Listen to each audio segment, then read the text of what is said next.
Welcome to the Chair Sessions with Dr. D. Today's guest is calling in from Thibodaux, Louisiana. We've got Geminii Dragon on the line with us today. Geminii Dragon is a fiery vocalist and a dynamic performer, resonating the energy and sounds of blues, rock, and soul, and paying homage to influences both old and new. Her 2022 debut album, Fighting Fire with Fire, received rave reviews from across the globe, and Gemini's gone on to release 2 more albums and a number of singles. She's going to talk to us today about those albums and much more. Welcome, Geminii Dragon. Hi. Good to have you on today. Thanks for taking the time to come on the show and tell us about your music. And so let's start from the beginning. Let's start with your name, Geminii Dragon. There's a lot of symbolism there. Mm-hmm. Tell us about that. It's a lot of symbolism, but it's really pretty geeky. I am a nerd. I've always been a bit of a nerd. I still claim it. So I was really into mythology and mythical creatures and that kind of thing. And the dragon is a creature I've always was inspired by, or just thought was kind of a cool creature that supposedly existed out in the world.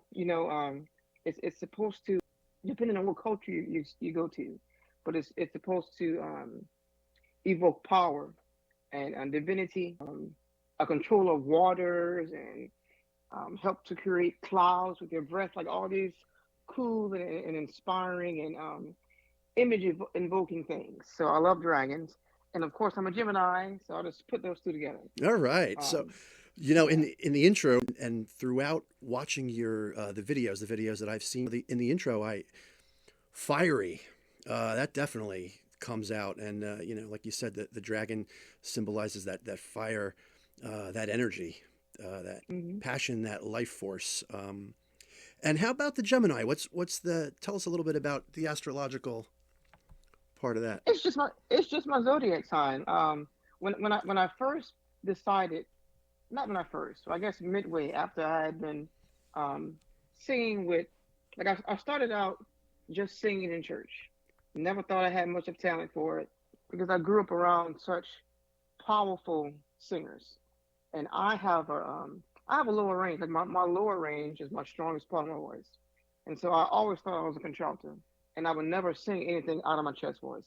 So I didn't think I could sing. It wasn't until I was in college singing to myself in line, going somewhere, and a young girl was behind me and heard me singing, and she asked me to be a part of her girl group, because that's what was going on at that time, Beyonce and Destiny's Child and that kind of stuff. So that's what sparked the idea that I could possibly, pursue music as a career. And so I did that for a little bit, or we tried to do that for a little bit. And when I decided to break out on my own, I wanted a cool name, and I thought, well, Gemini, that sounds different. And so that was my stage name for years. And when I met Christian, just to I guess to have a little bit of a rebirth, I added the dragon to it, Geminii Dragon, to have something different, to be like a different chapter than what I was doing prior to. Before, I didn't realize I was doing blues and writing blues. I never was a genre person, but it was more like open mics and acoustic guitar kind of thing. And so I wanted to separate myself from that, since we were going to be doing something new. And that's just how that name came about. Cool. And did you say that was in college when you started to kind of really cultivate it? Mm-hmm. Yeah. Let's go back a little bit earlier. So you mentioned the church, so were you singing in a choir? Oh, yeah. Well, I grew up on a Black Catholic church called St. Luke the Evangelical. And my grandfather sings. He was in the choir, and was a high member in the society, our church circle of life. Aunts and uncles, they all sing. My uncle right now is currently the keyboard player at that same church, and at there's a Baptist church close. It's a small city, so he plays there as well. So I've been singing in the church since I could sing. Like, there was the youth choir, and there's an adult choir. At one time, there was also a women's choir and men's choir. So that's why I started singing. So you mentioned the Catholic Church.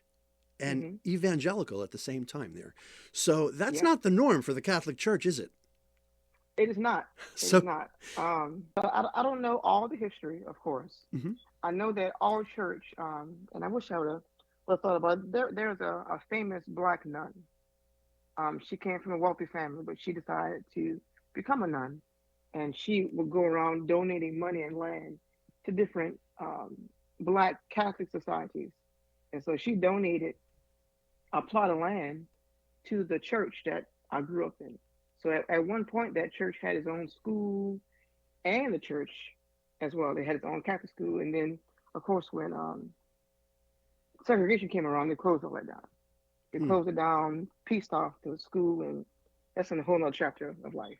But so yeah, it's different. At one point, the Jesuits came and took over, so maybe that's where the evangelical came into play. But St. Luke and as a church in Houma called St. Lucy, they were for a long time two connected Black Catholic churches, and probably the only two in this area. That's fascinating. So when people normally think of the Catholic Church, they're thinking of like, I mean, I was raised into the Catholicism myself, and Mm-hmm. the music in the churches that I was in growing up, the hymns and the music was more solemn. There was the Mm-hmm. solemn masses. Every now and then you got a little bit of, you got something you can maybe groove a little bit to, but for the most part, you're not grooving in the typical Catholic Church. So, but I know what I'm talking about. the evangelical part, so more lively, was it? Do you think it was more closer to like to the Baptist vibe? It probably was in regards to what people would consider Baptist music versus Catholic music. Because, like you said, people, when you hear a Catholic, they're thinking of hymns. Yeah. Hymns and psalms, and it's not really, like you say, boogieing or getting down in church. Yeah, It's and more like, and even throwing our hands up. structured and square or whatever the word would be. Yeah, and even throwing our hands up in the air. I remember being reprimanded by someone sitting Mm-hmm. behind me because You weren't supposed to do that the in choir traditional was Catholic church. the choir was so good. We were clapping. People were Mm-hmm. clapping and throwing our hands up a little bit, and we were like reprimanded from some of the older people in the church. That it was like, we don't do that here, and I'm like, wow. I was like, well, I'm feeling it. Eventually, I did go on to move into a congregation that was more lively and where you could do that. Mm-hmm. So is that what was going on in your church too? No. You were allowed to praise. You were allowed to praise. You were encouraged to do it. Like I said, it's maybe because it was a Black Catholic church. Yeah. But I remember, and unfortunately, it's not that way anymore. And I myself, I'm no longer practicing. I'm not practicing Catholic. But when I grew up, I remember it was awesome when I was little. Like the men and women dancing, like march dancing down the center aisle to the choir stand. Yeah. They were praising. It wasn't just Well, having yeah. to be quiet and it wasn't like this. I don't know. Yeah, you were allowed to feel the Spirit and let it move through you. Yes. And let it move you. Yeah, and they sang a lot of the traditional, like the popular gospel songs that were out for everyone to hear. They would sing those songs and learn those songs and sing them in church. So Yeah, cool. that was what I grew up with. So your influences, what were your influences back then? Like, do you remember your influences as a kid? So I'm really weird about music. Like I've always been an oddball. So I grew up listening to a lot of religious music, like a lot of gospel music. Mm-hmm. But then my dad also loves music, but he was more into like funk bands. So there's Parliament and that kind of stuff. Right on. I heard from here. And then my mom and my aunts, they liked, of course, like the modern R&B, so the Emotions and Patti LaBelle and Aretha Franklin, that kind of stuff. And then when I started being able to pick my own music, like especially toward like junior high and that kind of stuff, maybe even before, I was more into like grunge and Oh, really? Okay. Yeah. So I was listening to stuff and my mom was like, what in the hell is this girl listening to? So it's funny you mentioned that because in a couple of the videos that I watched, I did kind of hear, and I was telling Christian about this, that harder edge, and maybe that's where some of that influence comes in. Were you listening to, was a lot of music played in the house? Like, were your parents playing the music in the house? Yeah, yeah. Music was played quite often in the home, and a lot of singing and that kind of thing. And I've always loved music. I used to. I know you remember when you used to be able to go to, and I can't remember the name of the houses anymore, but there were CD houses where you can get like 1,000 CDs for $1 or something crazy. Oh wow! So I found a lot of music that way, like signing on for the music house and looking through and picking music. My mom would also, like, she would give me like little cassettes for Christmas, where it would have like just different genres, different types of music, like the Big Bopper and all kind of just a mixture of music from different eras on the cassette tapes. So and the rest I'm coming out of blank for how I found out about it, because I was a little girl listening to Jimi Hendrix and Cream and Fleetwood Mac and Led Zeppelin and all that. Like I listened to that as a little girl and loved that. Like, that's just what my ear is drawn to. You were feeling it with those influences there, and the guitar, the Zeppelin guitar riffs and the harder edge, and so you've got some blues, rock and roll there. So you had a really diverse mix growing up. I love music. Look at, and when it came time for me to begin to write, like, I didn't find out until I met Christian that you're supposed to write to a genre. Like, you're supposed to write with a certain genre and audience in mind. Like, I would write just whatever came out of my head, and whatever melody came with that is what it was. Like, I wasn't thinking about, well, this is rock or this is blues or this is whatever.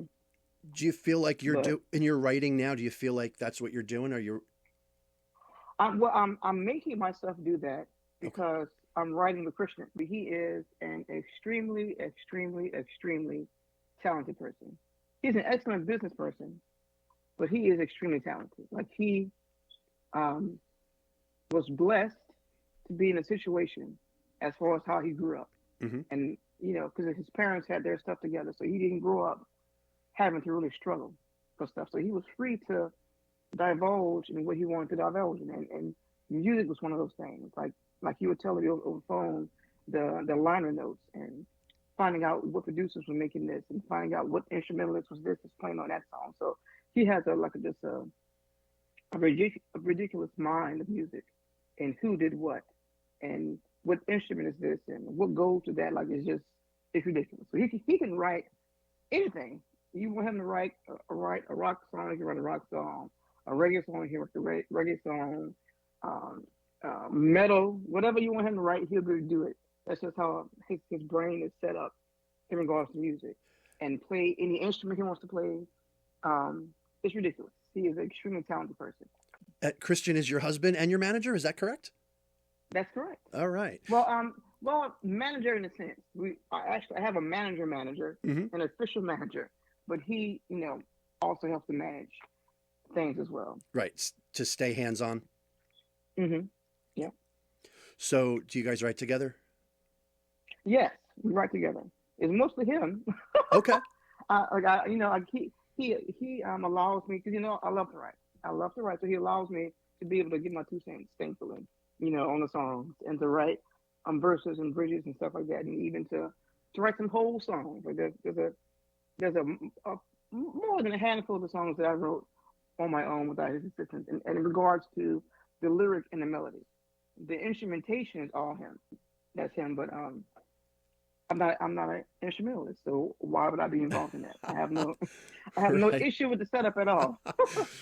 So you talked about the writing. Have you been writing for a long time? Like, did you start out writing when you were real young, journals, or were you just writing songs? I started writing songs like when I was in the 6th grade. Oh wow! Yeah, it was almost like a coping mechanism, I guess. Yeah, catharsis. Be able to write.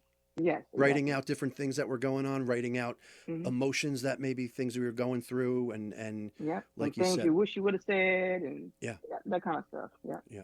Do you ever go back to some of the old writing and say, hey, you know what? Wow, this was pretty intense. I think I'm going to make a song out of this. So I would love to. I think eventually I will put out something with just those songs because Mm, I love those songs.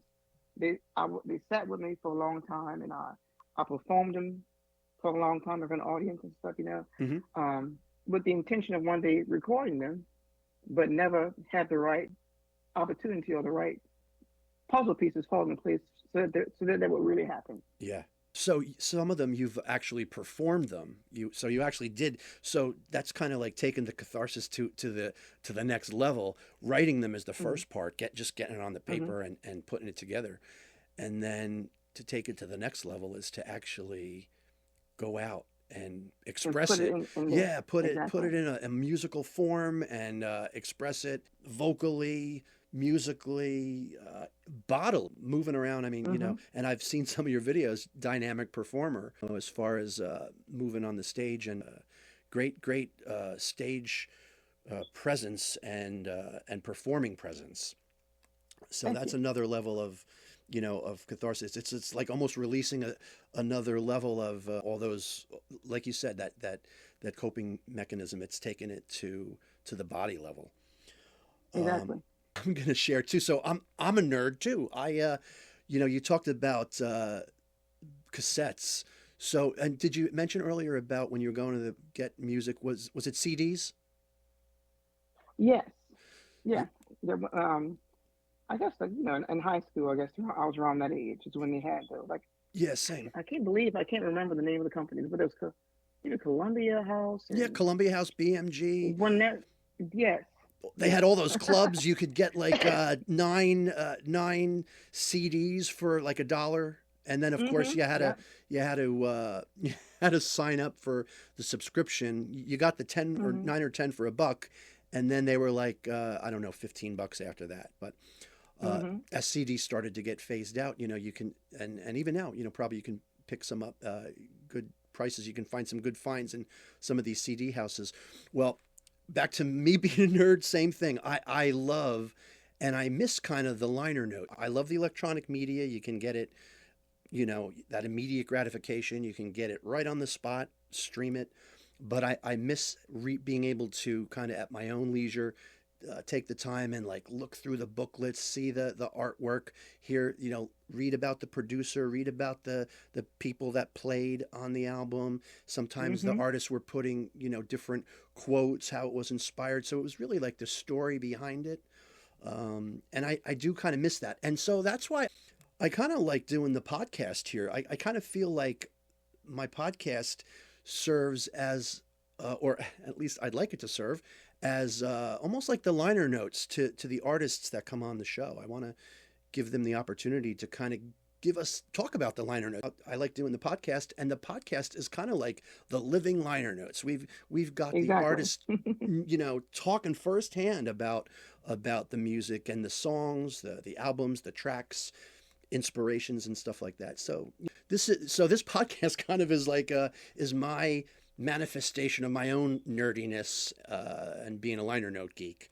So I appreciate you coming on and talking about your music. So you also mentioned earlier about like kind of like a switch. I don't know if you used the word. Did you use the word revival or renewal? just to, just I guess renewal, like to Yeah. um, become a new version of myself. Yeah. So can you talk about a little bit about that transition, like what was going on before the transition a little bit, how it changed? Well, it pretty much was me wanting to do a thing, but not really knowing how to do it. Mm-hmm. Because I've been writing, and I had been, doing what I thought I was supposed to be doing based off of where I was getting my information on what the music business was, and that was pretty much TV. Oh, yeah. And I was reading a few books, and all wrong, So I was doing open mic nights, and if anybody wanted me to sing on something, I would sing on it. Somebody wanted a rap hook done, I would do the rap hook. Whatever.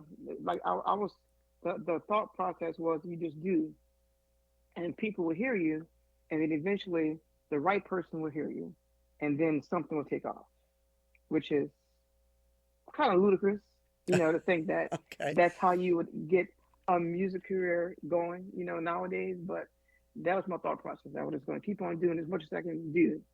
And mind you, not really getting paid for it. This is like just all free stuff Hmm. happening for the most part.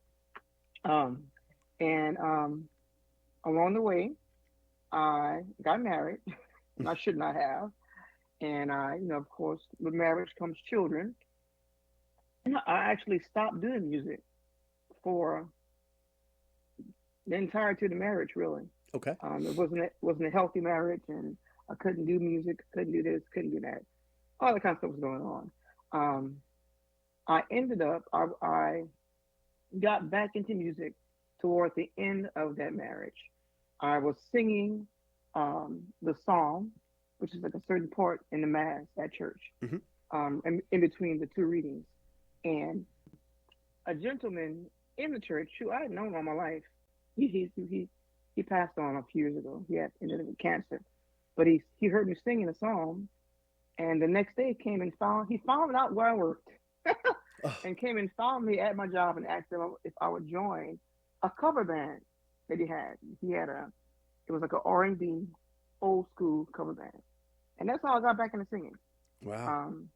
After having not done it for 5 years, and that rekindled, a fire in me to want to try and do it professionally again. So I was with them for a couple of years until that ended. I fell apart, and then I tried to join another cover band. Wasn't what they said it was, and ended up getting taken for a good bit of money and all kind of craziness was going on.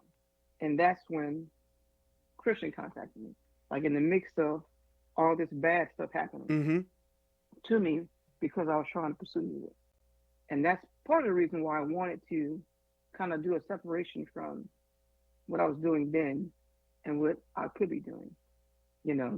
And Christian having been in the business for as long as he had been in it and having started it from a business mind anyway, it was a breath of fresh air. Mm.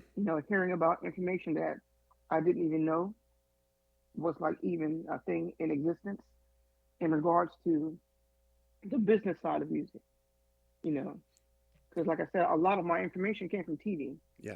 And which was false. You singing in a cafe with your guitar, and some A&R person comes and sees you, and they're wild, and they want to sign you, and all this ridiculousness. That is not how the real world works. So it sounds It's like a lot of, when you met Christian, you had like somewhat of a grounding force that kind of showed you the way things really are, maybe within the business, and kind of your learning curve stepped up. switched completely. Yeah, Exactly. like it was a mindset shift basically. Yeah.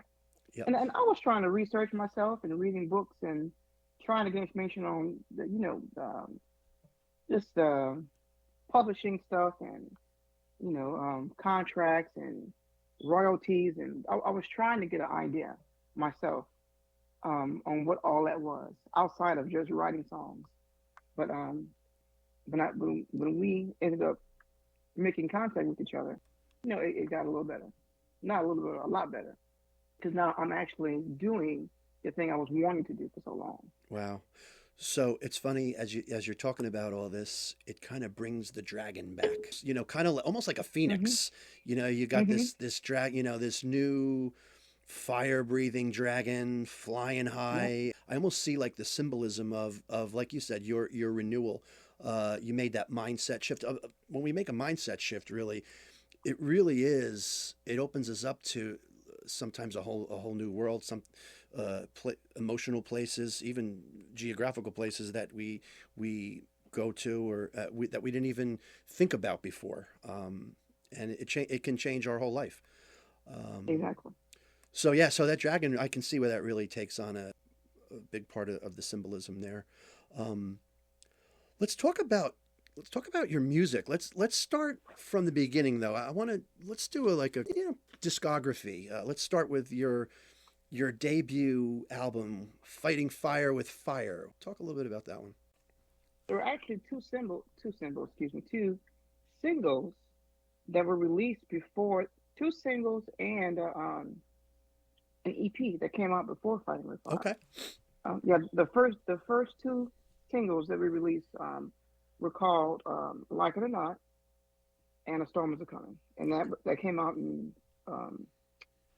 February of 21. And then we also put out a Christmas single called Blues Under the Christmas Tree, and there was a EP of blues covers that I did called "I'll Be Singing." Oh, cool. Before we got to Fighting Fire with Fire. Now, Storm Is A Coming, like it was a double single release. That's one of the songs that came, that I wrote, that Christian, gave me music for, and I wrote it. That song is extremely personal to me. And if you ever hear me perform it live, I'll always give a little spiel about how it's, my song of release and that kind of thing, because I'm pretty much talking about the marriage I was in that kind of stifled me for so many years. So that song was extremely personal to me. So that's almost like the introduction. It's like the arrival of the revival. Exactly. And tell us the name of the song. It's called A Storm Is A Coming. So that's on Fighting Fire with Fire? That was released prior to Fighting Fire with Fire. Okay. Was that the impetus for getting the full album together? It was just to, I guess, test the waters a little bit, to see how people would react to something that we did together that we put out. Tell us about the reaction. It was we had a pretty good reaction to it. Like, people really were drawn to the songs. We got a lot of radio airplay. It did really well, It did really well. And a lot of that was due, again, to Christian burning their midnight oil and letting people know that it was in existence. Were you performing it locally, or were you touring at that time? So we didn't go on our first tour until after Fighting Fire with Fire came out. We did a tour of some places in California and let's see. I'm not gonna lie, I can't remember where else. So I remember. So for the singles, basically it was radio airplay. Yes. A lot of radio airplay. With those two releases. Until we were able to get on the road. So Fighting Fire with Fire, was that a concept album where you kind of had the concepts, or did it kind of come together one track at a time? So Fighting Fire with Fire pretty much was an attempt to insert some energy into the blues genre. Like we want, if we want to do it, then we want to do a more energetic version of it. And like blues were borderline rock, blues rock, pretty much. People want to be the way I see it. We need to hold on to the traditional blues, like the blues music that was written and sung and performed by all the great artists that we love. That needs to be done. It needs to be done. It needs to be upheld. It needs to be, the songs need to be sung so that their memory and the work that they did, the lives they lived, the struggles they went through, stays, in the forefront of our minds. Yeah. It's such an important part of the blues. So tell us a couple of your big inspirations, ones that you pay homage to. So I love 𝘱𝐻𝐻𝐻. I have a strong, strong connection or love for the music that Albert King and Freddie King performed. I love Sonny Boy Williamson. To me, when I hear his music, it's like those same songs sung the same exact way that he sung them then could be put out now and still do just as well as he did then, if not better. Like I find that his writing style, like it can cross over Yeah. timelines. Yep. It's timeless. That's the appeal. And I love, what you're doing, how you're paying homage to the ones that came before, keeping that spirit alive. And like you said, that's such an important part of moving forward. Yes. How about some of the newer influences, the newer inspirations? So these aren't newer people really. So of course I love Stevie Ray Vaughan. Mm. Yep. I loved ZZ Top coming up. Oh yeah. I love Gary Clark Jr. Like yeah. I'm not gonna remember the name of the magazine, but there's an online magazine several years before, I think before I even met Christian. They would allow you to get a free sample of an artist's music. So I got a free sample of Gary Clark Jr. I got a sample of Nice. The band that Brittany Howard was in, Alabama Shakes. Ah, right. Okay. I love Alabama Shakes. I love Marcus King. Mm. I think he's awesome. I'm starting to dig on the group that Anika Chambers is a part of. Okay, yeah. And Southern Avenue. Oh, Southern Avenue. They're also awesome. They're blazing right now. Yes. Yes. I also like a lot of Samantha Fisher's music. Yeah. So have you seen Samantha Fish or Gary Clark perform live? I actually was allowed to see Samantha Fish live. Christian and I, the band, we opened up a few dates for Allie Venable, another excellent, another talented young lady. Absolutely. So we did open a few nights for her, and Samantha Fish happened to be playing in the same area that we were playing at, so I was able to see her live then. But that was awesome. Yeah, talk about fire, awesome right? show. Yes. Yeah, so I ended up shooting some video for her when she came to New Jersey. Played the boardwalk in Atlantic City. Totally on fire. Yeah, she has a extremely strong presence. Yes. Like strength, just like Absolutely. exudes off her. Yep. And Gary Clark too. Saw him. We have the big venue here at the Jersey Shore is the Stone Pony. Played the Stone Pony.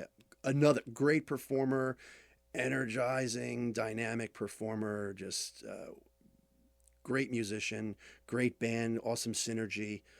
Anything else you want to say about fighting fire with fire?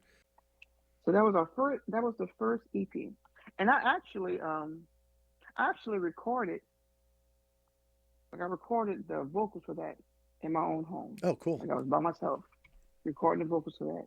So that was an excellent, experience, and because of that, it kind of has a little bit of it has its own little place in my heart. So let's see. So it wasn't really a concept album in any way. It just was some cool songs. We wanted to have some cool, like some strong or energetic imagery in the songs. And so there's a song called Blacktop Good Man, one of my favorite songs off of it. I love to perform it. To me, it has an awesome story behind it. My little spiel behind it is that it's dedicated, like it's all love song on steroids, is what I like to say. And dedicated to that strong man in your life. There's a song on it that we don't really perform live that I really, really love off the album. Woman Scorned, that song is that was our version of a more traditional blues styling song. Okay. It's called Woman Scorned. Okay, so Gotta Make You Wonder, and a song called Crippled by Insanity. Crippled by Insanity is not a blues song. Like if you listen to it, to me, it sounds like a 90s era rock song, but I love it to death. Crippled by Insanity, and there's a song called Gotta Make You Wonder, and that's the song I was speaking of. that song, if you listen to the words of that song, it's just a badass. I'm a bad motherfucker and don't mess with me song. I All love the right. hell out of it. We were never able to perform it live just because of instrumentation issues and that kind of thing. Uh-huh. But those are my favorite. And the title song, Fighting Fire with Fire. Ah. Like for me, being on stage and writing is therapeutic. Like I get to be the person that I feel I would have been had I not let life, drag me through the mud a little bit. Mm-hmm. So I'm dancing and I'm loud and I'm hollering at some point, but like those songs allow me to actually just Let it go. everything loose. If a big part of the catharsis for you is letting it rip on stage. Exactly, letting it all out. Yep, and I think that's what comes through the videos that I've seen so far. That energy. That's what you're doing when you're out there performing. You're kind of letting it all go, letting it flow. Mm-hmm. Exactly. So the last track on that song, Better Than Ever, that's one of the songs that I wrote entirely by myself. Like he gave me the track and it said, do what you want to do with it. And nice. I used that song to it's like it's telling the story of what I envisioned was to come. Like I've been trying to do stuff on my own. I took a hiatus and now I'm back again, better than ever. With the fire. And yes. That is revival. Exactly. So did that gradually lead into Equinox, or did Equinox develop on its own in a different way? So each album is an entity on its own. Okay. So the first album, the first two singles was just us testing the waters, to see what kind of reaction we got. And then Fighting Fire with Fire was us wanting to infuse some energy or some fire into the blues genre. With Equinox, we wanted to kind of harp back upon some of those influences like Cream and Led Zeppelin and that kind of stuff. Bring in some of the rock influences? Yes, in that album. So that was pretty much what we were going for with those songs. Then the next one was called 3. So 3 was more like, we wanted to do some songs. Like we were thinking more along the lines of Bonnie Raitt and Melissa Etheridge. And that's what that was. That was us trying to get more into album-oriented rock kind of thing. Yep. First we have one song that's really, really blues. It's like a Texas shuffle type song. Because we always have to make sure we have at least one song that leans more towards the traditional side of things. You Ain't Up to No Good. The song that we have. So I got to tell you, I love the video for that song. You Ain't Up to No Good. Yeah, that one. Whew, I think, you know what? I think that was the one where I think I first heard you when I found that video, and I was like, whoa, I want to look more into, what else has she got, she got out. Yeah. Awesome. Yeah, that's a great track. Now, my favorite off of this album is Clowns. Oh, great video for that one too. I had fun shooting that. I was just gonna say that one just looks fun. It looks fun. It looks like you had a good time, and listening to it is a good time too. Yep. I like when I can. Again, I guess it's just that release kind of thing. I can kind of holler and growl and stuff. Yeah. That's that's when I have my most fun. I think there was a couple other ones too I saw that were kind of fun. Was it Wigs? I did a cover of a song called "Give Me Back My Wigs." That's the one. That's the one. Give Me Back My Wigs. Yeah. Yes. So that was on the EP I was talking about that we released prior to Fighting Fire with Fire. Okay. So I researched and I found some songs that really spoke to me. And we released, like I said, an EP of covers. It's only available on my Bandcamp page. Okay. But Give Me Back My Wig was from that EP. And whose cover is that? So that is Hound Dog Taylor. Oh, right. Okay. That's Hound Dog Taylor. Yep. Great video for that one too. I And had then, fun with that as well. yeah. And If then you couldn't tell. and then the other one, Good Thing. Yes, that's a good song as well. Love it. Well, they're all good songs. Yeah. That's another good one off the album there. And we performed that one a lot live. Oh, that must be fun to perform live too. It is. It definitely is. So, anything else you want to say about the album 3? Well, the one thing I want to say is everybody go and listen to it. Yeah, absolutely. Go and find it. We have music videos out for them. They're streaming. They are available for sale from me. They're on my Bandcamp page. Just listen to them and find the words, look at the lyrics, and get yourself into the song. The songs. Right on. I'm going to be highlighting them on some of my YouTube channels, mostly my YouTube channel called The Vibe. People will be able to hear some of them there, but if they want to find them from your page, can they go to your webpage? Bandcamp. Bandcamp is where you can buy them. Yeah. Okay. And we'll put links for the other liner note geeks out there. We'll put links to the Bandcamp, your Bandcamp page on the electronic liner notes for this interview, in addition to other links to more places to find your music and other information about Geminii Dragon.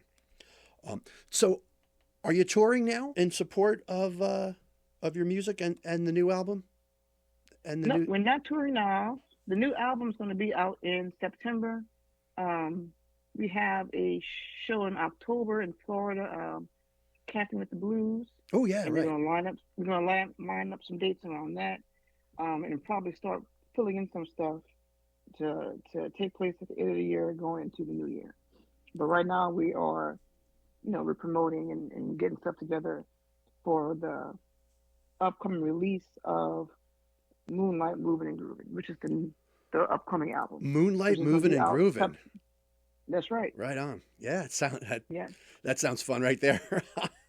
So this one is a more traditional blues album that we're going to put out. Will people Less be able rock, more blues? Less rock, more blues. Will people be able to get some previews of some of the highlights of that album when at Camping with the Blues in Florida? For sure, probably the single that we've already released. Okay. I'm not certain yet in regards to the rest of the songs, but once we get closer to that, we'll make a decision. Great. Tell us about your musicians, your band that you'll be out on the road with. All right. So Christian, of course, is the guitar player. Okay. And we have Mr. Linwood Taylor. He's a great guitar player and songwriter and singer in his own right. And he's been, doing blues music for a very long time and has graced us by agreeing to perform on the album. And he's going to be with us. Nice. The drummer and the bass player, Christian, is handling that. We don't have a set band right now. We did it for a little while, but things didn't work out. Like minds weren't syncing. The minds weren't syncing together. Yeah, that's the nature of bands. Yeah, right? Yeah. Unfortunately, so our bass player and the drummer that's going to be with us on tour, we have it. That's Christian's job. He's taking care of that. Right. But for sure, it's going to be me, and it's going to be Christian, and it's going to be Mr. Linwood Taylor on that stage blazing up stuff. So you guys are off to a great start. Yes. I want to thank you for coming on today and talking about your music, your revival. Sounds like it's still going on as you are unleashing the flow of all that energy in your performances. You could find your music, Geminii Dragon. We're going to put the links in the liner notes of this interview, and they'll be on Bandcamp. You've got YouTube pages, and you've got you're on pretty much all the streaming platforms for the most part. Is that right? That's correct. All right. Thanks again for coming on, and hopefully people will listen to your albums and see you performing live at the upcoming Camping with the Blues is that Brooksville, Florida? Yes, you got it right. Brooksville, Florida. And do you have the date on that? Camping with the Blues is October 17th. October 17th, Camping with the Blues. Geminii Dragon, thanks again for coming on, and we hope to see you out there on the road. Good luck getting the rest of the band together, and keep resonating that energy. Love it. Thank you, thank you, thank you.